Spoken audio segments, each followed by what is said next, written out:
Today I'm going to walk you through when and how to use your toilet system and give you the differences between the Laveo dry flush and the cassette toilet.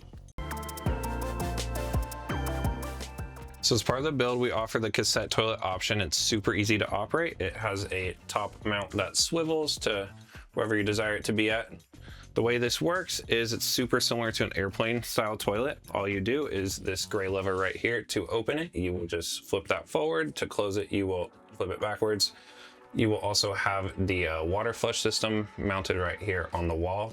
Operates extremely similar to how a plane does. All right guys, so now I'm going to walk you through how to empty your cassette toilet system. You'll have the panel on the exterior part of your Noovo. You'll push into these two buttons.